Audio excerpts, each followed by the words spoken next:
Well, do you think I should make a start? Yeah, I think make a start would be good. It's 7:05. You like to start on time, don't we? So, yeah, so welcome to Thursday meditation class. I'm here in the lower shrine room at the Cambridge Buddhist Centre, and my name's Dharmasiddhi.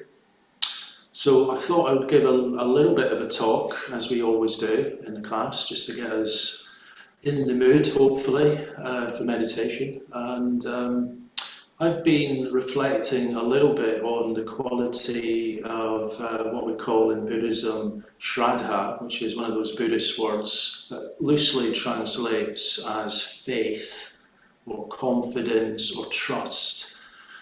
It's often called faith, but sometimes faith's a little bit of a problematic English translation of the word Shraddha, but it's a very, very important quality to connect with, to bring to mind for meditation practice. Sometimes with meditation, we can sit down, we can go through the recipe, as it were, the technique that we've been taught, connect with our body, be in the present moment, be aware of the sensations, be non-judgmental, and that's all very important, definitely. But sometimes we can forget that there's a deeper context to our practice, which arises from our own sense of Shraddha, our own sense of faith, our own sense of confidence and trust that this path actually works. This path actually leads to enlightenment, and there's various stages of the path that we can experience. And as we start to experience these stages of the path, then our confidence in the path starts to develop, and it starts to get stronger. And I think it can be a really good habit to get into before meditation, just to spend a little bit of time thinking about what your sources of confidence in the Dharma are. What is it that helps you to connect with the Dharma? Because Buddhism, as we know, it's not a blind faith that we cultivate. We've got a little bit of a cultural hangover, if you like, from theistic religions that maybe gave us a sense that faith was something you just had to believe. And sometimes that can be complex, and sometimes we can reject sources of faith because of that in our culture.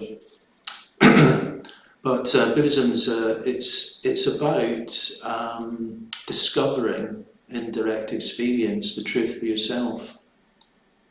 The Buddha was always quite keen on this. He said to some of his students, he said, it's important to test the gold, just as the goldsmith would test the gold to make sure it's pure, to make sure it's real gold, not to make sure it's not fool's gold. So Buddhism is maybe unusual in comparison to some religions in that it asks us it's not afraid to investigate, it's not afraid to inquire, it's not afraid to test the teachings. In fact, we're encouraged to do so.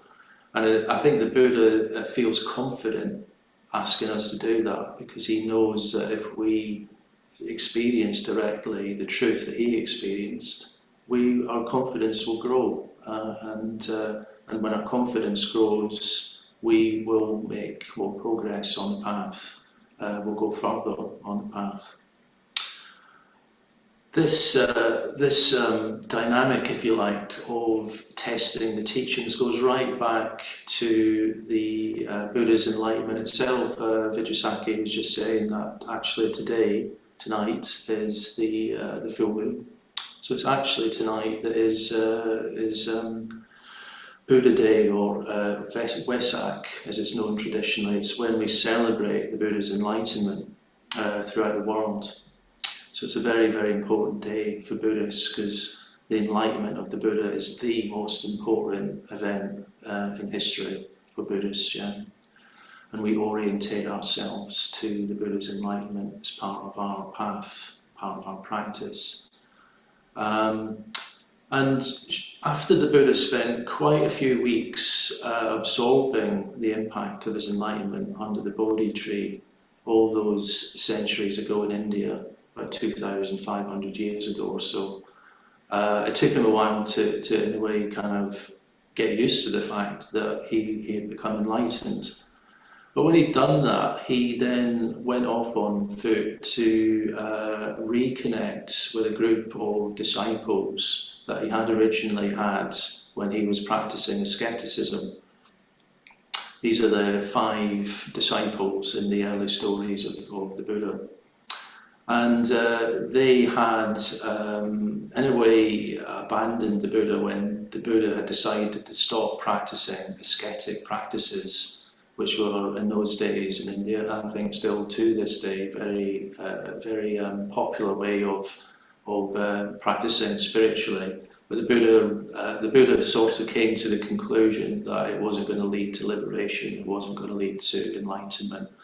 So he went off to explore that further, but his 5 disciples were upset. They were basically upset that he'd given up asceticism. But the Buddha's intuition that there was more to spiritual life than ascetic practice turned out to be true, because he gained enlightenment. But then he thought of his 5 students, his 5 disciples. He thought that maybe they would be receptive to what had happened to him. And those 5 disciples initially didn't really want to have anything to do with him. They didn't want to speak to him. They were still upset that he'd abandoned asceticism, according to the legendary stories. But nevertheless, when the Buddha turned up, they were aware that something seemed different about him. He seemed incredibly mindful. It looked like something had happened that was communicating itself non-verbally through his posture, through his body language, through his being, if you like. So despite the initial resistance, they did invite him to sit down. They made him comfortable. They gave him some water, and they treated him like a respected guest. And it was during this period where the Buddha was with his original 5 disciples that he talked about what happened to him. And you can imagine that this is not actually any different from what we're doing in classes at the Buddha Center. We're hearing the Dharma as passed down through the traditions from the Buddha. And we're like the 5 disciples in a certain sense. We are still making our minds up. Is this really going to work? You know, so in the first 2 suttas of early Buddhism, through the Buddha communicating what had happened to him when he gained enlightenment, one of the 5 disciples, who was called Kundanya, suddenly got it, suddenly realised the same truth. And then shortly after, the other 4 also realised the same truth as the Buddha, and so you had the first Sangha. So there's a movement from doubt, but through investigation, through exploring and experience, through practice, the 5 disciples of the Buddha all gained enlightenment like the Buddha. And in a way, there's an important step between not knowing what enlightenment is and not being sure whether enlightenment actually exists, and gaining enlightenment oneself. And that one of those important steps is faith, or shraddha. It's that confidence in the path. And the Buddha went on to develop his teachings into the Eightfold Path. It's one of the most important, the most central teachings in Buddhism. It's the Eightfold Path. It's a very comprehensive teaching. It's incredibly modern sounding. I have to say, having studied Eightfold Path for decades, I'm struck by how relevant it feels to our life now, 2,500 years later. There's something about it is so different from other paths. There's something about it that just seems so relevant to the human situation. It doesn't seem to matter whether it was 2,500 years ago or whether it's now in the 21st century. Still something about it so profound and so meaningful to explore and make sense of and put into practice. So we need to think about how do we make that shift from not being sure to feeling confident in the path, in this Eightfold Path that the Buddha taught. And one of the ways we can do that is just to be receptive to the potentiality that the Buddha is unfolding through his teaching of the Eightfold Path. Being receptive to that and allowing ourselves to imagine what it might be like to be enlightened. Here we are, we're still bringing to mind the Buddha's enlightenment all these years later. There's something about it is so important and it captures our imagination. And Sangharakshita, the teacher in Sri Rana, he talks about this quality of Shraddha as like a resonance. It's like there's something within us that resonates with our highest potential, which is what the Buddha symbolises, the Buddha's realisation symbolises. There's something that happens, it's not something added on to your experience, but you can, as it were, disconnect from it. But when you start to reconnect with that receptive, subtle quality, you can start to align with this feeling of there is more to life than we thought. There's more to life than we thought. There's more meaning, there's more richness, there's more beauty, there's more depth than we ever thought. And it's important to connect with those feelings, those resonances within our experience. And in a way, when we come to meditation class on Thursdays, we have a great opportunity to tune in to those feelings of faith, of confidence in the path, in that trust that there is a potentiality that will and can manifest with the right conditions. Because meditation allows the mind to calm down. It allows the mind to become more subtle, more aware, more receptive. And that in that state of receptivity, of openness, something something that's intrinsic within us starts to resonate with what the Buddha discovered all those years ago. And I'm mentioning this because sometimes when we sit down, our goals can be, I just want to get a bit calmer, it's been a hell of a day, I've been busy. And all that's okay, to want to calm. It's a big part of meditation, to want to feel a bit more positive. There's something else, and we mustn't forget there's something else. And the thread between us and the Buddha is definitely there, and we can tune into that if we allow ourselves to do so. And often it's just simply reminding ourselves to notice, reminding ourselves to notice. It's recollecting our previous experiences of confidence in the path that we've had. It might have been in classes, it might have been on retreats, it might have been in quiet reflection on our own, it might have come up in a different way. But it's good to bring them to mind and allow them to be part of your meditation practice. So it's not just about a technique to become calmer, as important as that is. It's not just a technique to try and develop a bit more positive emotion. There's something else that can come through. And this faculty, if you like, of faith, of Shraddha, of confidence. One of the things that can come up with tuning into this faculty is that an aspect of our imagination starts to awaken. An aspect of our imagination starts to open up in this more receptive space that meditation cultivates.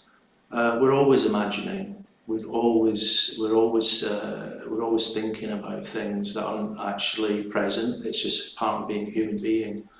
A lot of the time we might be imagining having a better job, or having a nice meal, or getting a new car, or changing the kitchen or something, or wondering about what's going to happen on EastEnders later.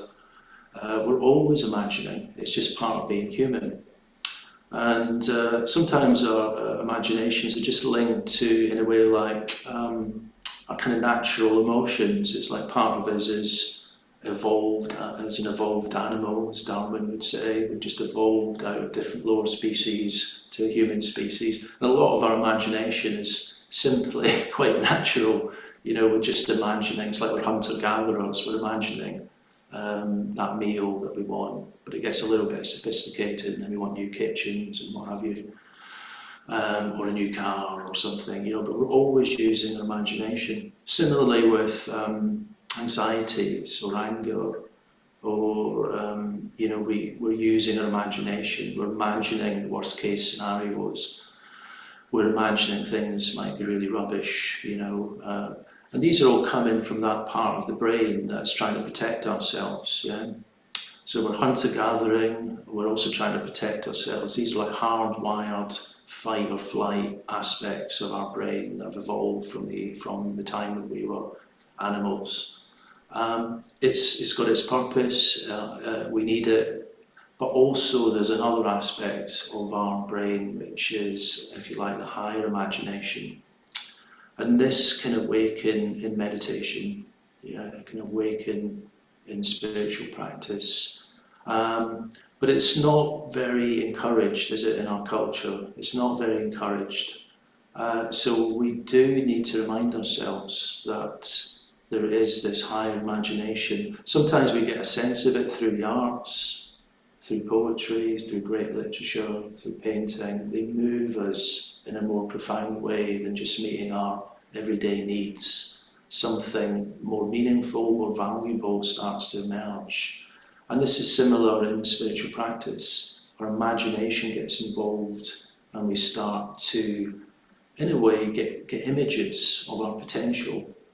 We might even get an image of a possibility that maybe one day we could become a Buddha as well, that we could become awakened. So we need to look for that pool of the higher imagination, which is closely linked with Shraddha, with faith and confidence in our potentiality. When we do start to feel that more strongly, we start to flourish. We start to feel deep, profound well-being. And we start to connect to a very deeper sense of meaning. It's quite existential. It's deeper than the everyday. And that gives us tremendous strength, tremendous power.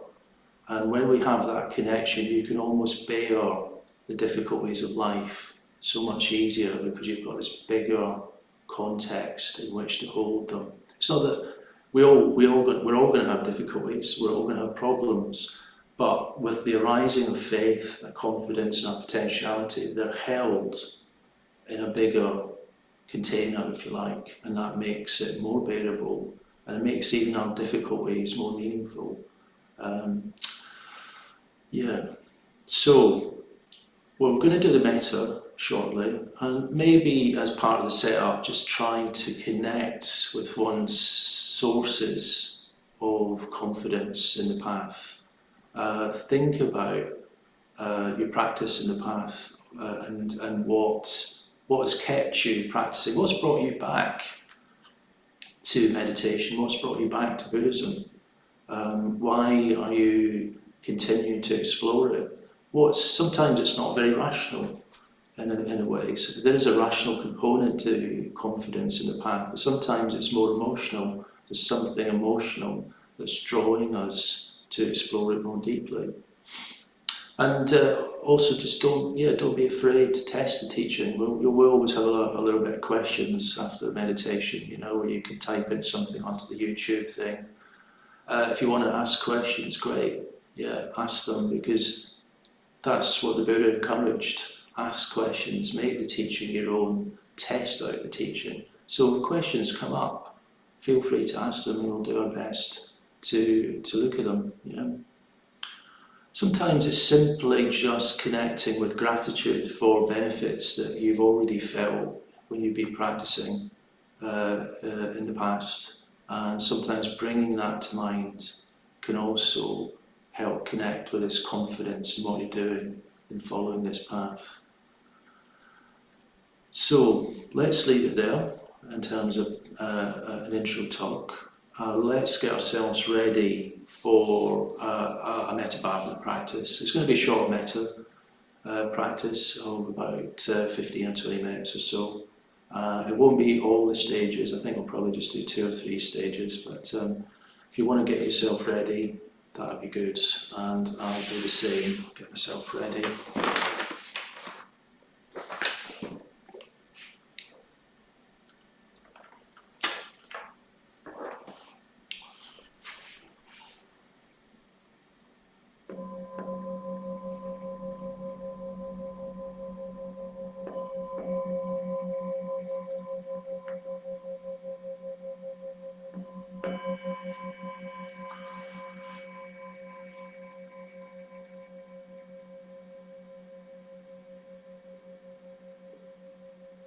So just closing your eyes, turning your attention and focus inwards.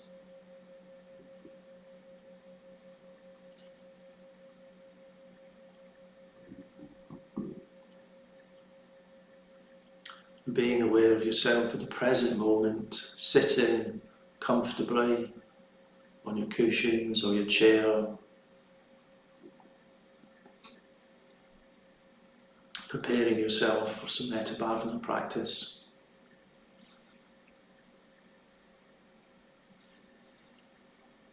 And just beginning by becoming aware of our bodies, connecting with the sensations in our bodies, starting with the feet, being aware of the sensations in our feet, being aware of the toes in our feet,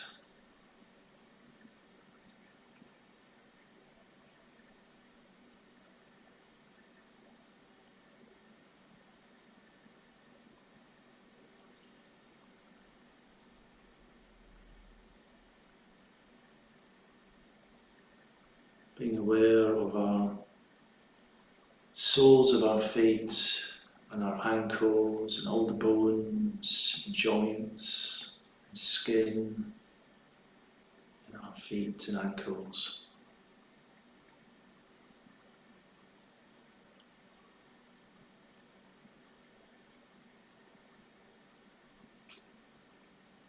Becoming aware of our lower legs, feeling into the calf muscles and the shins and the knees and the joints and the knees.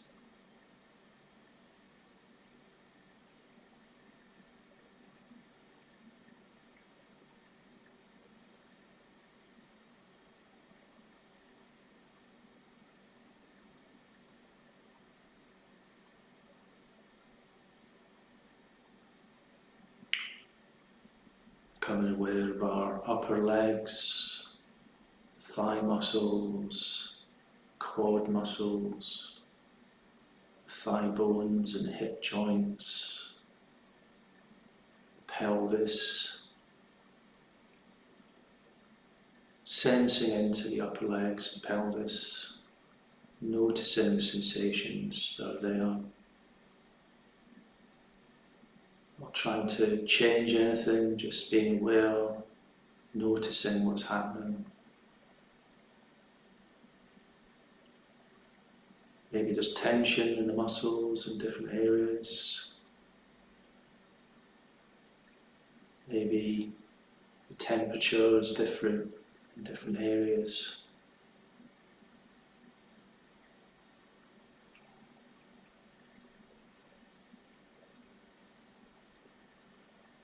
Becoming aware of the lower back,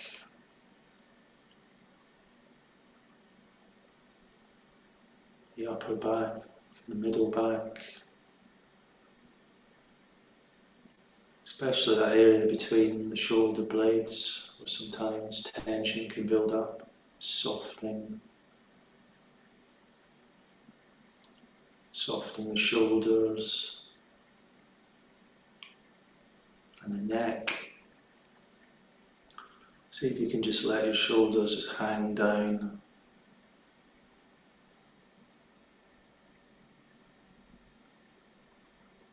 Which sometimes just allows the neck to just naturally extend a little bit, which can be quite pleasant, opening up the vertebrae in the neck as it becomes a little bit more balanced.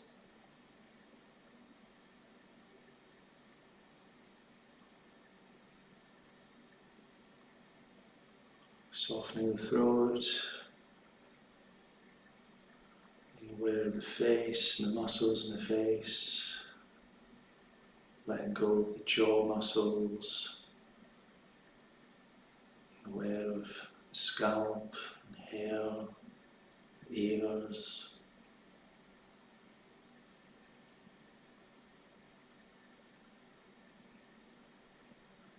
So letting the eyes soften, all the little muscles around the eyes, just allowing them to relax, to soften. to find some ease in the muscles there. Feeling the relaxation spreading through all the muscles in the face, down into the throat, chest,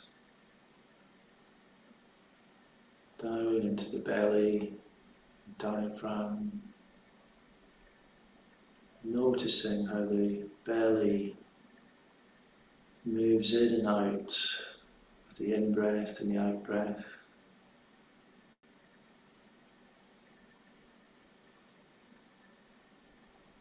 Shifting your focus to your shoulders again and drawing your awareness down into your upper arms, softening the muscles there, the elbow joints, the lower arms, wrists, hands and fingers. Noticing the sensations, perhaps tingling at the tips of the fingers. Just enjoying whatever you're noticing, being present with the sensations that are in your body, noticing how they change.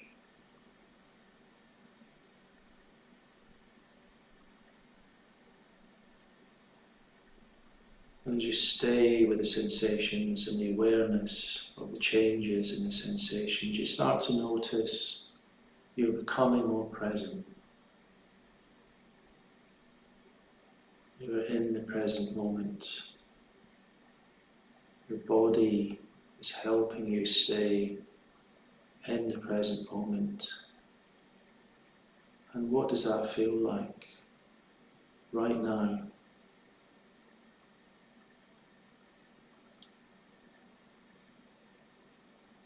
How does it feel to be fully present?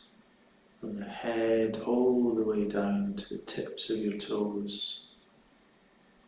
How does it feel to be fully present with the sensations in your body?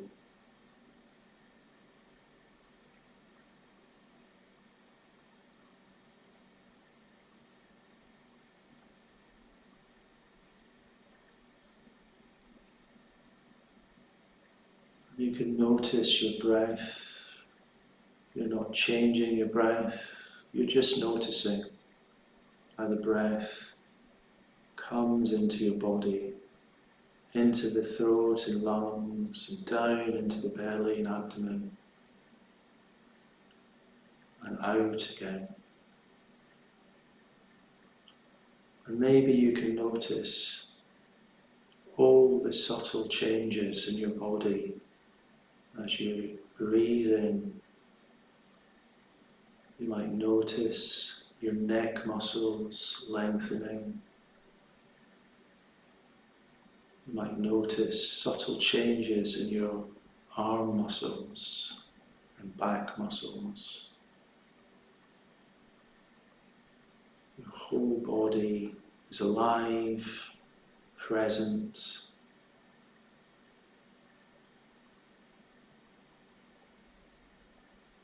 As you breathe naturally, present moment, breathing, aware, not judging your experience, just noticing your experience.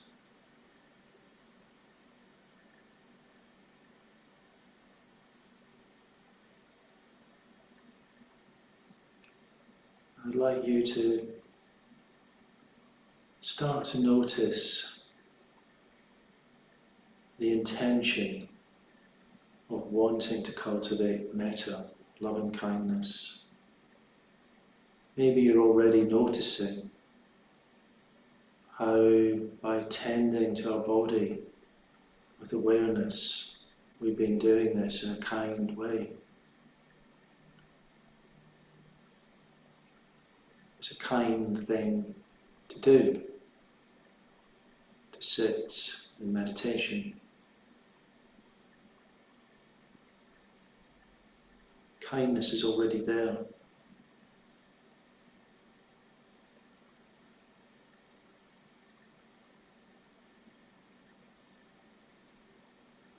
Just noticing how your body responds to those feelings of kindness.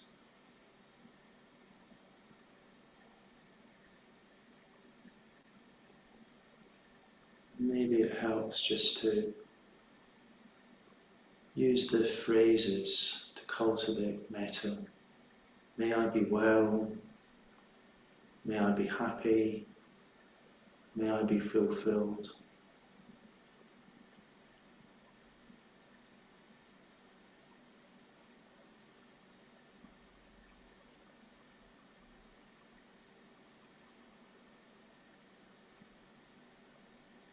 Just being receptive to how your body responds to the phrases as you drop them into your awareness.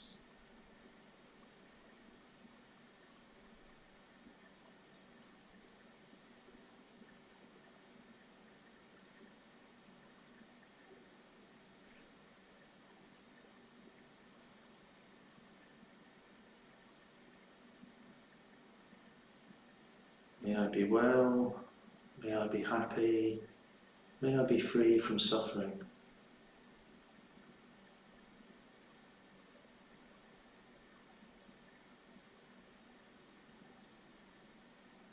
And sometimes it can be helpful to just recollect times in the past where you felt the kindness, confidence, and practice. Maybe it was at class, maybe it was on a retreat, maybe it was meditating on your own, maybe it was from reading something about Buddhism. Something perhaps resonated.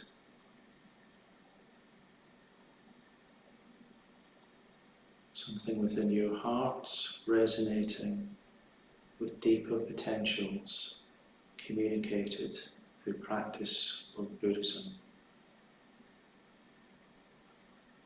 Just dwelling on any memories or recollections that might arise.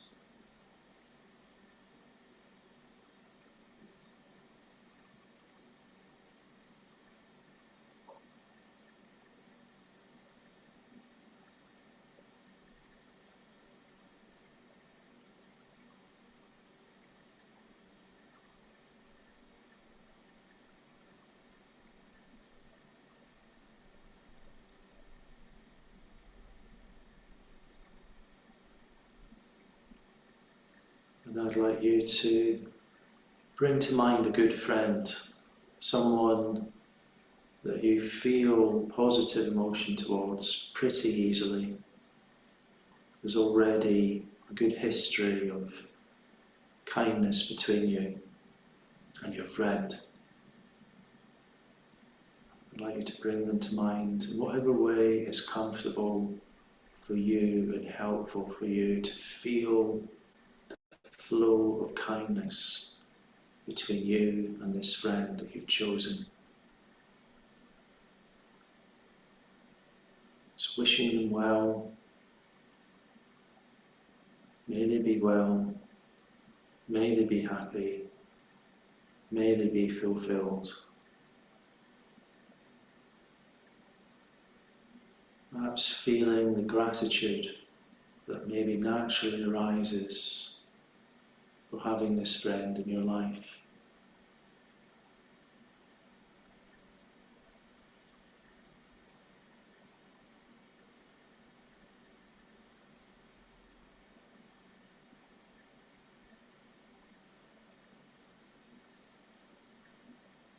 Allowing yourself to feel any positive feelings that arise towards this friend, dwelling on these feelings, valuing these feelings.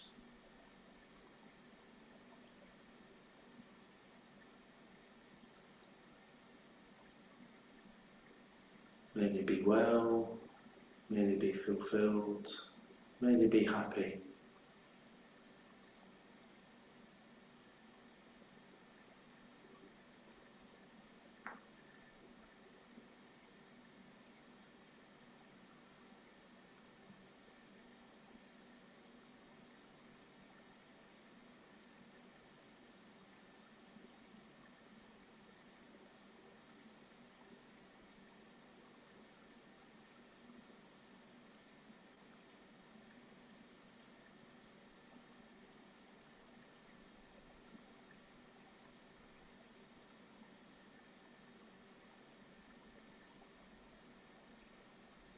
I'd like you to start to expand these feelings of loving kindness to others, people that you live with, people that you work with, people that you see in your neighbourhoods, people in Cambridge and beyond.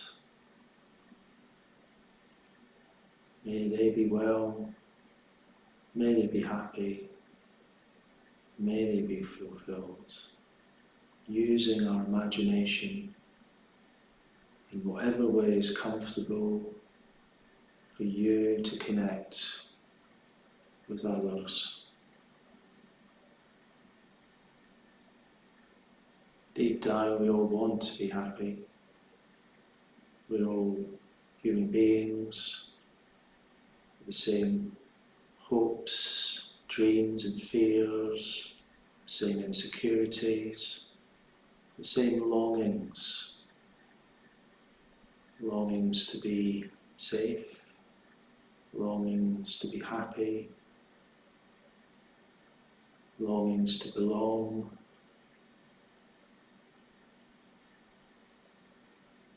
longings to fulfill deeper potentials within us.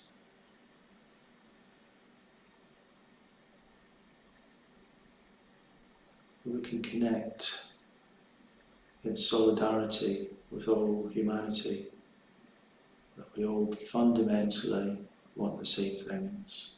We all fundamentally want to be happy, want to be free from suffering, want to grow and develop. Just allowing our metta to flow in whatever way it's able to, through the imagination, to other beings.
Okay, well, just in your own time, just opening your eyes, bringing the practice to a close.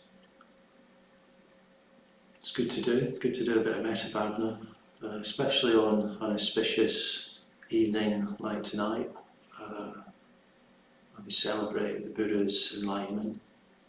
Very good to do. So we've got a little bit of time left. We've got about 15 minutes left. I know Vijayasaki wants a few minutes at the end, because she just wants to let you know about some things you might be interested in.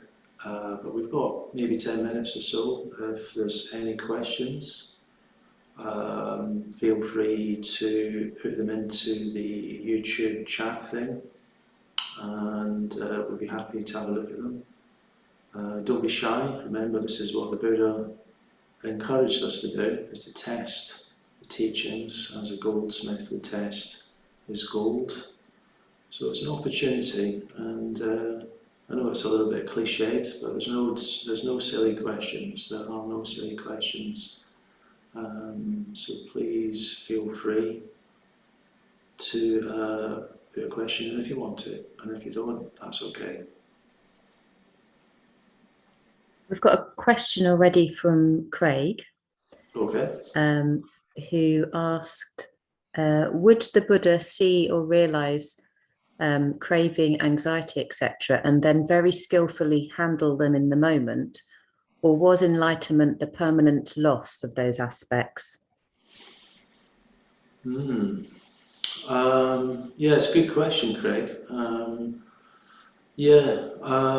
think we probably have to distinguish between what you might call natural emotions and kind of like psychological emotions, if you like. Because the Buddha was enlightened, as we know, and in a way we can imagine he was always in a permanent state of positivity, but that didn't mean that he didn't feel pain, for example. I always find this interesting in the early scriptures, the early recorded teachings of the Buddha. The Buddha would get back pain, for example, and we'd get ill, for example, and they were painful. But I suppose the Buddha was aware that his body being a body is going to be painful, and he didn't add psychological pain to it, because this is what often we do, isn't it? We get ill, for example, and that's painful, and we can be with that pain. It's a natural part of the body, but then we add on our own stuff. We catastrophize. Especially like men are famous for this, aren't they? With the world famous man flu. How we make such a meal of having flu. And that's that adding suffering into it, which isn't really objectively there. So you could say the Buddha's objective about his experience, and some of that experience will be natural for having a human body.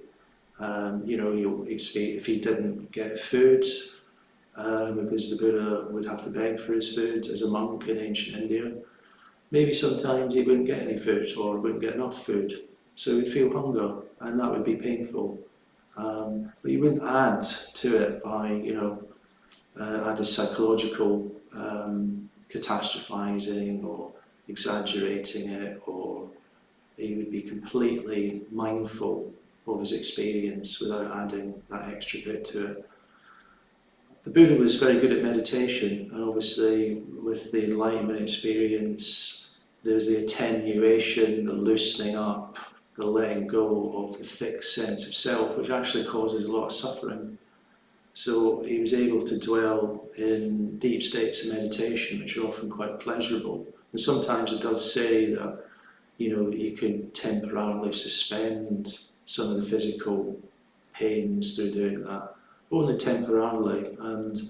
But the Buddha taught that it's important to be mindful of your experience, but not add to your experience, as it were, ego-based reactions and stories and narratives, which intensify the experience more than necessary. So it was appropriate, it was balanced. It's hard to get a sense of just how liberating the experience of awakening might be, because we're only getting glimpses, resonances of it through our sense of confidence and that resonance of potentiality. It's probably very hard to imagine the shift into full enlightenment from where we're currently at, and how that probably changes things quite radically. So thanks for the question, Craig. I don't know if that helps, but it's a good question.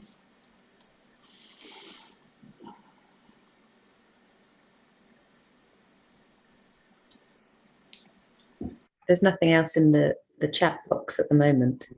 Okay. Oh, actually, Craig's just put in, thank you, that was very helpful. Okay, so. Thanks, Craig. Yeah, cheers.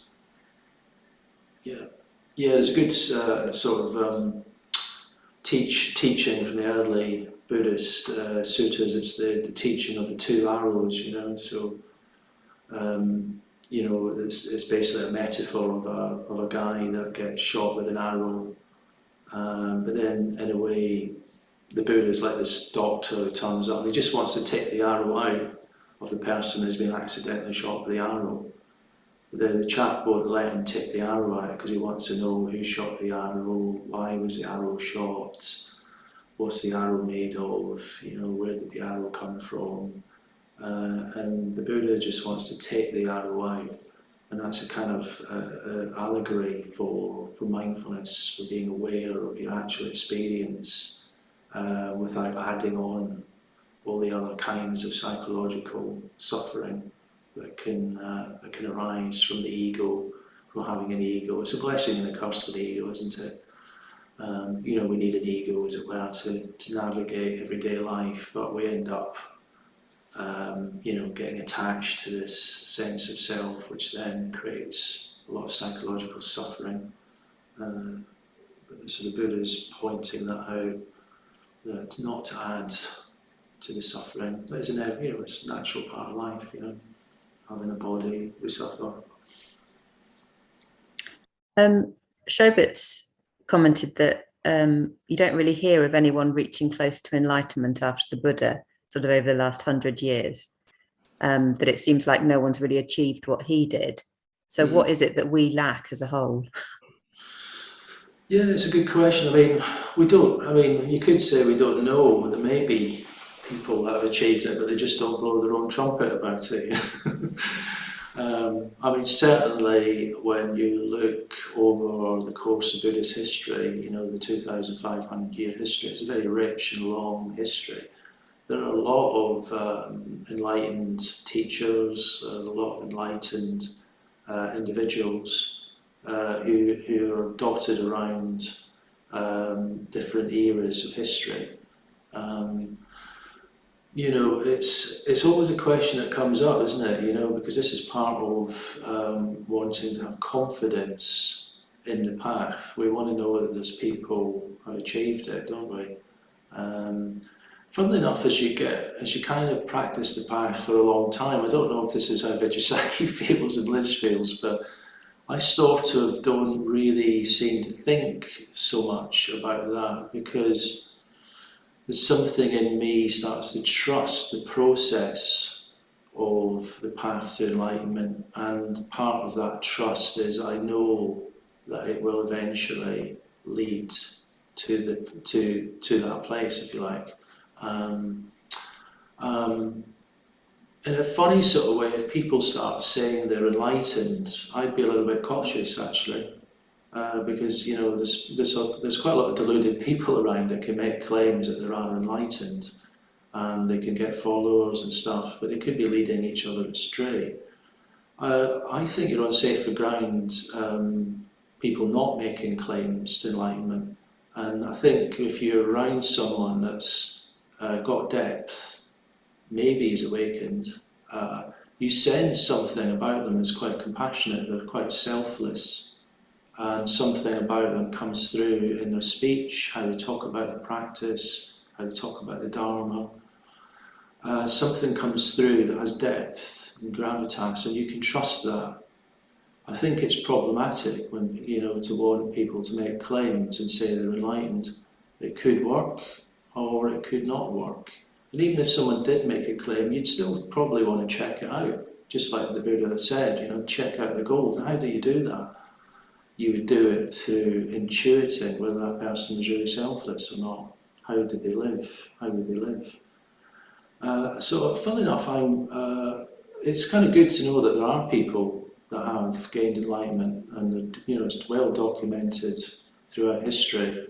But in a funny sort of way, I don't feel personally I need to know who they are. And as I say, it could be problematic because they may be deluded. So just by hearing someone say they're enlightened or not doesn't seem to matter. I think the person's character and qualities will communicate itself in how they live, and that's where you can rely on. The Buddha made this quite clear in the teachings about reliance, because it was a big issue back in the Buddha's day, 2,500 years ago, and it's a big issue now, because it always will be an issue. But you can only rely on the Dharma, not the person. That's what he said. Rely on the Dharma, not the person. So in other words, rely on the teachings in your own experience. Are you changing? Are you growing and developing? Are you becoming more aware, more compassionate, more selfless? If you start to need to rely on hearing that other people have achieved it, you might be putting your reliance on something that's not actually reliable. Yeah. So I don't know if that makes sense. I'm just basically passing on what the Buddha taught his own disciples, not to rely on the person. So a person can make claims. In India, there's lots of gurus. We've got a pretty small scene in the UK. But in India, there's lots of gurus, lots of teachers making claims.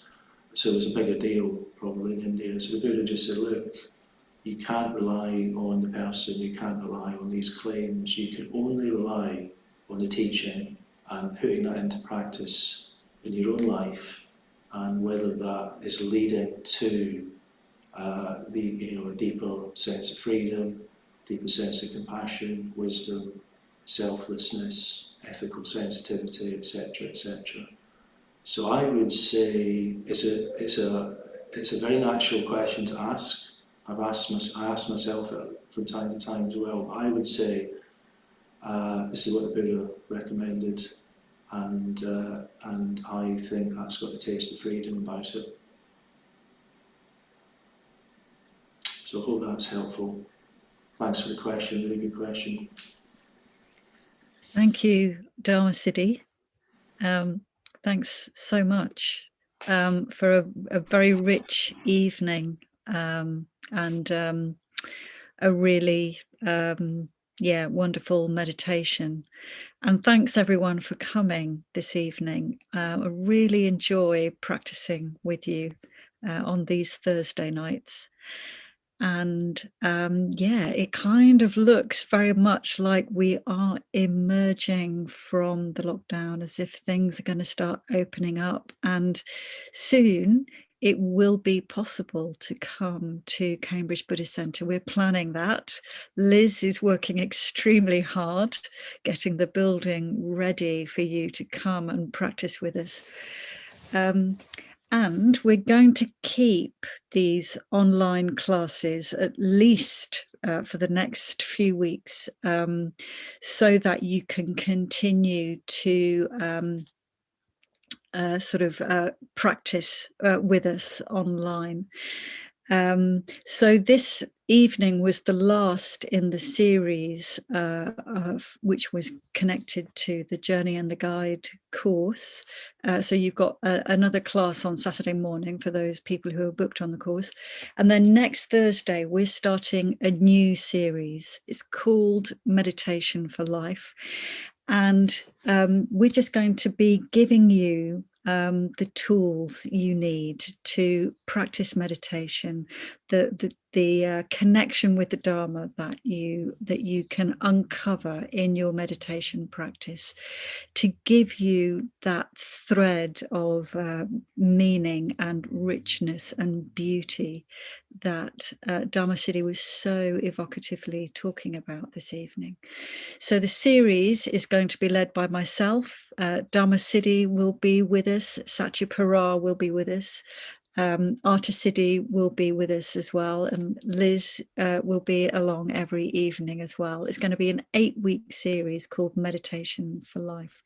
And don't forget, we have a Monday morning meditation as well. You can come at 8 o'clock and meditate with us on Zoom every Monday morning, 8 a.m. And we have a breakout room on Monday mornings. So if you have questions or you want to explore some aspect of meditation, you can go to the breakout room, and there's one of us will be there to sort of talk with you and a few people about your meditation practice. We are going to be running a meditation morning, a morning of practice on July the 10th. So that will be a sort of almost like a retreat type atmosphere on a Saturday morning, 10th of July. Do come along to that. And we are planning a non-residential weekend retreat at the Buddhist Centre in person at the end of August. So just keep an eye on the website. We will continue to be delivering classes and courses that help you to sort of support and maintain your meditation practice. Really look forward to sort of seeing you next week. thank you for your donations, which are really, really helpful. And I notice time is running out. So I'm just going to say good evening and see you next week.